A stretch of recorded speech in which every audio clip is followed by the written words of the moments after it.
ਓਸ਼ੋ ਦੀ ਜਪਜੀ ਸਾਹਿਬ ਬਾਰੇ ਵਿਆਖਿਆ।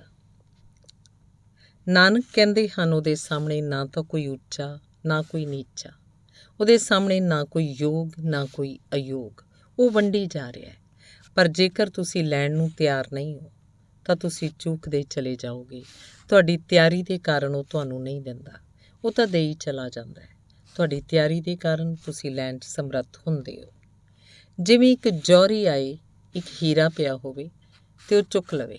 ਤੁਸੀਂ ਵੀ ਉਹਦੇ ਕੋਲੋਂ ਦੀ ਲੰਘੇ ਸੀ, ਹੀਰਾ ਤੁਹਾਡੇ ਲਈ ਵੀ ਓਨਾ ਹੀ ਉਪਲਬਧ ਸੀ। ਹੀਰੇ ਨੇ ਤਾਂ ਜ਼ਰਾ ਵੀ ਫਾਸਲਾ ਨਹੀਂ ਕੀਤਾ ਕਿ ਜੌਹਰੀ ਦੇ ਹੱਥ ਜਾਵਾਂਗਾ ਅਤੇ ਤੁਹਾਡੇ ਹੱਥ ਨਹੀਂ ਜਾਵਾਂਗਾ। ਤੁਸੀਂ ਚੁੱਕਿਆ ਹੁੰਦਾ ਤਾਂ ਹੀਰਾ ਮਨਾ ਨਹੀਂ ਕਰਦਾ।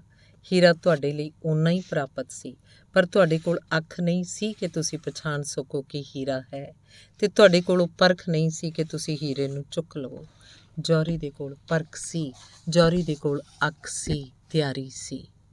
ਪਰਮਾਤਮਾ ਤਾਂ ਤੁਹਾਡੇ ਸਾਹਮਣੇ ਹੀ ਪਿਆ ਹੈ, ਜਿੱਧਰ ਵੀ ਤੁਸੀਂ ਨਜ਼ਰ ਚੁੱਕਦੇ ਹੋ ਉਹ ਹੀ ਹੈ, ਪਰ ਤੁਹਾਡੇ ਕੋਲ ਨਜ਼ਰ ਨਹੀਂ ਹੈ।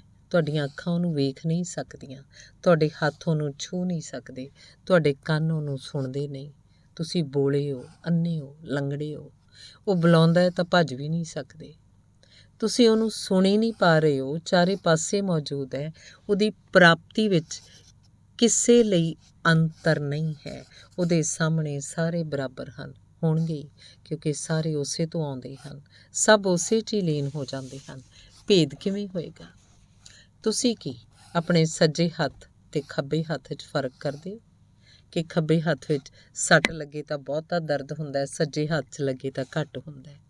ਦੋਵੇਂ ਤੁਹਾਡੇ ਹਨ। ਸੱਜੇ ਖੱਬੇ ਦਾ ਫਰਕ ਤਾਂ ਉੱਪਰ ਹੀ ਹੈ, ਅੰਦਰ ਤਾਂ ਤੁਸੀਂ ਇੱਕ ਹੋ। ਤਾਂ ਕਿ ਗਰੀਬ ਅਤੇ ਅਮੀਰ 'ਚ ਪਰਮਾਤਮਾ ਅੰਤਰ ਕਰਦਾ ਹੈ? ਕੀ ਗਿਆਨੀ ਅਤੇ ਅਗਿਆਨੀ 'ਚ ਅੰਤਰ ਕਰਦਾ ਹੈ? ਕੀ ਅੱਛੇ ਬੁਰੇ 'ਚ ਫਰਕ ਕਰਦਾ ਹੈ? ਪਾਪੀ ਪੁੰਨ ਆਤਮਾ 'ਚ ਫਰਕ ਕਰਦਾ ਹੈ? ਤਦ ਤਾਂ ਉਹਦਾ ਦਾਨ ਵੀ ਸ਼ਰਤ ਨਾਲ ਹੋ ਗਿਆ, ਕੰਡੀਸ਼ਨਲ ਹੋ ਗਿਆ। ਤਦ ਤਾਂ ਉਹ ਵੀ ਕਹਿੰਦਾ ਕਿ ਤੁਸੀਂ ਅਜਿਹੇ ਹੋਵੋਗੇ ਤਾਂ ਮੈਂ ਦਿਆਂਗਾ। ਤਦ ਉਹ ਤੁਹਾਨੂੰ ਨਹੀਂ ਦਿੰਦਾ, ਆਪਣੀ ਸ਼ਰਤ ਨੂੰ ਹੀ ਦਿੰਦਾ ਹੈ। ਤਦ ਇਹ ਤਾਂ ਇੱਕ ਸੌਦਾ ਹੋ ਗਿਆ। ਨਹੀਂ, ਪਰਮਾਤਮਾ ਤਾਂ ਦੇ ਰਿਹਾ ਹੈ, ਬੇਸ਼ਰਤ, ਅਨਕੰਡੀਸ਼ਨਲ। ਉਹਦੀ ਬਾਰਿਸ਼ ਹੈ। ਜੇਕਰ ਤੁਸੀਂ ਨਹੀਂ ਲੈ ਪਾ ਰਹੇ ਤਾਂ ਕਿਤੇ ਤੁਸੀਂ ਭੁੱਲ ਰਹੇ ਹੋ। ਉਹ ਤਾਂ ਦਰਵਾਜ਼ਾ ਖੜਕਾਉਂਦਾ ਹੈ, ਪਰ ਤੁਸੀਂ ਸੋਚਦੇ ਹੋ ਸ਼ਾਇਦ ਹਵਾ ਦਾ ਬੁੱਲਾ ਆਇਆ ਹੋਵੇਗਾ। ਉਹਦੇ ਪਦ ਚਿੰਨ੍ਹ ਤੁਹਾਨੂੰ ਵਿਖਾਈ ਪੈਂਦੇ ਹਨ, ਪਰ ਤੁਸੀਂ ਵਿਆਖਿਆ ਕਰਦੇ ਹੋ ਅਤੇ ਵਿਆਖਿਆ 'ਚ ਹੀ ਤੁਸੀਂ ਭੁੱਲ ਜਾਂਦੇ ਹੋ। ਤੁਸੀਂ ਵਿਆਖਿਆ ਅਜਿਹੀ ਕਰ ਲੈਂਦੇ ਹੋ ਜਿਹੜੀ ਤੁਹਾਡੇ ਅੰਨ੍ਹੇਪਣ ਨੂੰ ਵਧਾਉਂਦੀ ਹੈ। ਬਹੁਤ ਪਾਸਿਓਂ ਪਰਮਾਤਮਾ ਤੁਹਾਡੇ ਵੱਲ ਆਉਂਦਾ ਹੈ, ਉਹਦੇ ਆਉਣ 'ਚ ਜ਼ਰਾ ਕੁ ਵੀ ਕਮੀ ਨਹੀਂ ਹੈ। ਜਿੰਨਾ ਉਹ ਬੁੱਧ ਦੇ ਕੋਲ ਆਇਆ, ਜਿੰਨਾ ਨਾਨਕ ਦੇ ਕੋਲ ਆਇਆ, ਓਨਾ ਹੀ ਤੁਹਾਡੇ ਕੋਲ ਆਉਂਦਾ ਹੈ।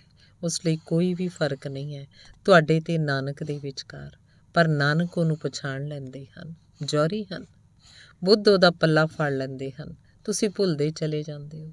ਤੁਹਾਡੇ ਪ੍ਰਯਾਸ ਨਾਲ ਤੁਸੀਂ ਲਾਇਕ ਬਣੋਗੇ, ਪਰਖ ਦੇ ਲਾਇਕ ਬਣੋਗੇ, ਅਤੇ ਤੁਹਾਡੇ ਯਤਨ ਨਾਲ ਤੁਹਾਡਾ ਅੰਨਾਪਣ ਟੁੱਟੇਗਾ। ਤੁਹਾਡੇ ਯਤਨ ਨਾਲ ਤੁਹਾਡਾ ਹੰਕਾਰ ਡਿੱਗੇਗਾ। ਹਾਰੋਗੇ, ਥੱਕੋਗੇ, ਡਿੱਗ ਪਾਓਗੇ। ਜਿਵੇਂ ਹੀ ਤੁਸੀਂ ਨਹੀਂ ਰਹੋਗੇ, ਉਵੇਂ ਹੀ ਤੁਸੀਂ ਪਾਓਗੇ ਕਿ ਉਹ ਸਦਾ ਸਾਹਮਣੇ ਸੀ, ਨੱਕ ਦੀ ਬਿਲਕੁਲ ਸੇਧ ਵਿੱਚ ਸੀ। ਜਿੱਧਰ ਨੱਕ ਘੁੰਮਦੀ ਸੀ ਉੱਥੇ ਹੀ ਸੀ, ਅਤੇ ਉਹ ਸਦਾ ਉਪਲਬਧ ਸੀ। ਜੇਕਰ ਭੁੱਲ ਰਹੀ ਸੀ ਤਾਂ ਤੁਸੀਂ ਭੁੱਲ ਰਹੇ ਸੀ ਆਪਣੇ ਕਾਰਨ। ਇਹਨੂੰ ਚੰਗੀ ਤਰ੍ਹਾਂ ਹਿਰਦੇ 'ਚ ਸਮੋ ਲੈਣਾ। ਜੇਕਰ ਭੁੱਲ ਕਰ ਰਹੇ ਹੋ ਤਾਂ ਤੁਸੀਂ ਕਰ ਰਹੇ ਹੋ ਆਪਣੇ ਕਾਰਨ। ਜੇਕਰ ਪਾਓਗੇ ਤਾਂ ਆਪਣੇ ਕਾਰਨ ਨਹੀਂ ਪਾਓਗੇ, ਉਹਦੇ ਪ੍ਰਸਾਦ ਨਾਲ ਪਾਓਗੇ। ਇਹ ਗੱਲ ਬੇਬੂਝ ਲੱਗਦੀ ਹੈ ਜਿਨ੍ਹਾਂ ਨੇ ਨਹੀਂ ਜਾਣਿਆ, ਕਿਉਂਕਿ ਤਦ ਸਾਨੂੰ ਲੱਗਦਾ ਹੈ ਕਿ ਜਦ ਅਸੀਂ ਆਪਣੇ ਕਾਰਨ ਭੁੱਲ ਰਹੇ ਹਾਂ ਤਾਂ ਅਸੀਂ ਪਾਵਾਂਗੇ ਵੀ ਆਪਣੇ ਹੀ ਕਾਰਨ। ਇਹ ਬਹੁਤਾ ਸਾਫ਼ ਤਰਕ ਜਾਪਦਾ ਹੈ। ਜਿਸ ਚੀਜ਼ ਨੂੰ ਮੈਂ ਆਪਣੇ ਕਾਰਨ ਭੁੱਲ ਰਿਹਾ, ਆਪਣੇ ਹੀ ਕਾਰਨ ਪਾਵਾਂਗਾ। ਬਸ ਇਹੀ ਤਰਕ ਦੀ ਭੁੱਲ ਹੋ ਜਾਂਦੀ ਹੈ। ਭੁੱਲ ਤੁਸੀਂ ਆਪਣੇ ਕਾਰਨ ਰਹੇ ਹੋ, ਪਾਓਗੇ ਤੁਸੀਂ ਉਹਦੀ ਕਿਰਪਾ ਨਾਲ। ਇਹਦਾ ਮਤਲਬ ਕੀ ਹੋਇਆ? ਇਹਦਾ ਮਤਲਬ ਹੋਇਆ ਕਿ ਤੁਸੀਂ ਜਦ ਤੱਕ ਹੋ ਤਦ ਤੱਕ ਤਾਂ ਤੁਸੀਂ ਉਹਨੂੰ ਪਾ ਹੀ ਨਹੀਂ ਸਕੋਗੇ। ਇਸ ਲਈ ਤੁਸੀਂ ਆਪਣੇ ਕਾਰਨ ਕਿਵੇਂ ਪਾਓਗੇ? ਤੁਸੀਂ ਤਾਂ ਵਿਘਨ ਹੋ, ਤੁਹਾਡੇ ਕਾਰਨ ਹੀ ਤਾਂ ਤੁਸੀਂ ਭੁੱਲ ਰਹੇ ਹੋ। ਤੁਹਾਡੇ ਹੋਣ ਦੇ ਕਾਰਨ ਹੀ ਤੁਸੀਂ ਭੁੱਲ ਰਹੇ ਹੋ, ਅਤੇ ਜਿਸ ਕਾਰਨ ਤੋਂ ਤੁਸੀਂ ਭੁੱਲ ਰਹੇ ਹੋ ਉਸੇ ਨਾਲ ਤੁਸੀਂ ਕਿਵੇਂ ਪਾਓਗੇ? ਉਹੀ ਤਾਂ ਕਾਰਨ ਹੈ ਭੁੱਲਣ ਦਾ।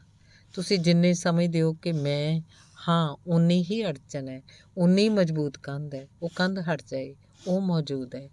ਜਾਗਰਣ ਦੇ ਯਤਨ ਨਾਲ ਕੰਧ ਟੁੱਟੇਗੀ, ਦਰਵਾਜ਼ਾ ਖੁੱਲ੍ਹੇਗਾ, ਪਰ ਪਰਮਾਤਮਾ ਦੀ ਰੌਸ਼ਨੀ ਸਦਾ ਬਾਹਰ ਮੌਜੂਦ ਸੀ।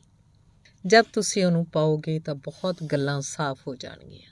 ਇੱਕ ਗੱਲ ਸਾਫ਼ ਹੋਏਗੀ ਕਿ ਆਪਣੇ ਕਾਰਨ ਭੁੱਲਿਆ ਤੇ ਤੇਰੇ ਕਾਰਨ ਪਾਇਆ। ਦੂਜੀ ਗੱਲ ਸਾਫ਼ ਹੋ ਜਾਏਗੀ ਕਿ ਤੂੰ ਕੋਲ ਸੀ ਪਰ ਮੈਂ ਤੈਨੂੰ ਲੱਭ ਰਿਹਾ ਸੀ।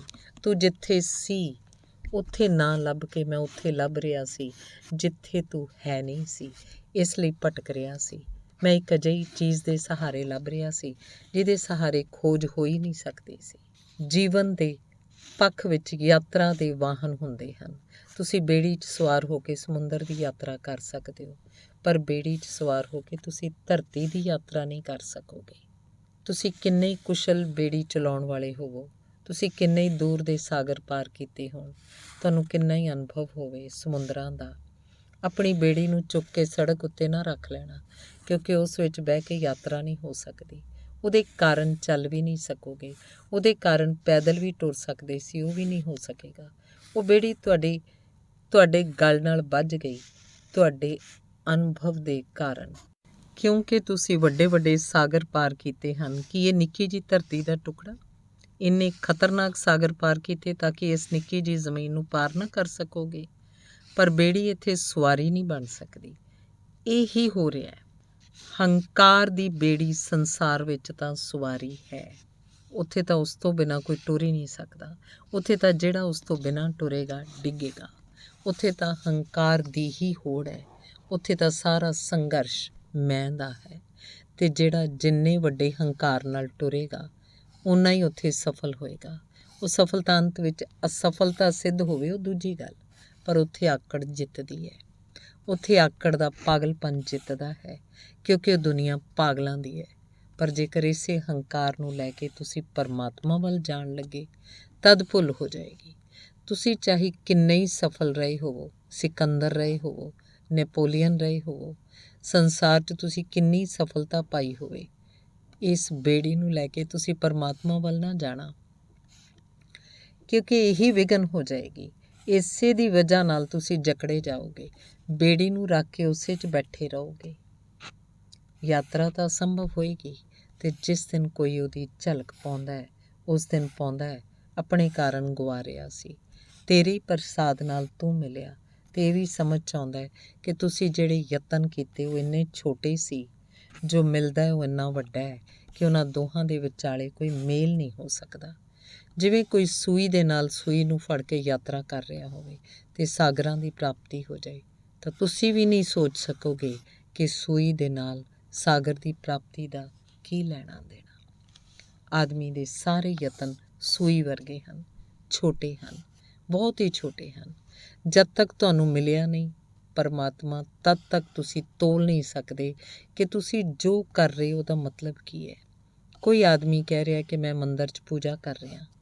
ਕੀ ਕਰ ਰਹੇ ਹੋ ਤੁਸੀਂ ਪੂਜਾ ਵਿੱਚ? ਘੰਟਾ ਵਜਾ ਰਹੇ ਹੋ ਕਿ ਫੁੱਲ ਚੜਾ ਰਹੇ ਹੋ? ਮੰਨਿਆ ਕਿ ਬਹੁਤ ਚੰਗਾ ਕੰਮ ਕਰ ਰਹੇ ਹੋ, ਪਰ ਕੀ ਉਹਦੀ ਸੰਗਤ ਹੈ ਪਰਮਾਤਮਾ ਨੂੰ ਪਾਉਣ ਨਾਲ? ਕੀ ਤੁਸੀਂ ਕਹੋ ਕਿ ਮੈਂ ਰੋਜ਼ ਘੰਟਾ ਬਹਿ ਕੇ ਤੇਰਾ ਜਾਪ ਕਰਦਾ? ਤੁਸੀਂ ਪਾਗਲ ਹੋ ਗਏ ਹੋ। ਤੁਸੀਂ ਬਾਰ-ਬਾਰ ਘੰਟਾ ਭਰ ਪਰਮਾਤਮਾ ਦਾ ਨਾਮ ਲੈ ਲੈਂਦੇ ਹੋ। ਇਸ ਨਾਲ ਤੁਸੀਂ ਸੋਚਦੇ ਹੋ ਕਿ ਪਰਮਾਤਮਾ ਦੇ ਮਿਲਣ ਦੀ ਕੋਈ ਸੰਗਤ ਹੈ? ਤੁਸੀਂ ਕੀਤਾ ਕੀ ਹੈ? ਤੁਸੀਂ ਕਹਿੰਦੇ ਹੋ ਮੈਂ ਚੀਖਦਾ ਸੀ, ਆਵਾਜ਼ਾਂ ਮਾਰਦਾ ਸੀ। ਤੁਹਾਡਾ ਕੰਠ ਮਤਲਬ ਸੰਗ ਅਤੇ ਤੁਹਾਡੀ ਆਵਾਜ਼, ਇਹਨਾਂ ਦਾ ਮੁੱਲ ਕਿੰਨਾ ਹੈ? ਤੁਹਾਡੇ ਚੀਖਣ ਦੀ ਪਹੁੰਚ ਕਿੰਨੀ ਹੈ?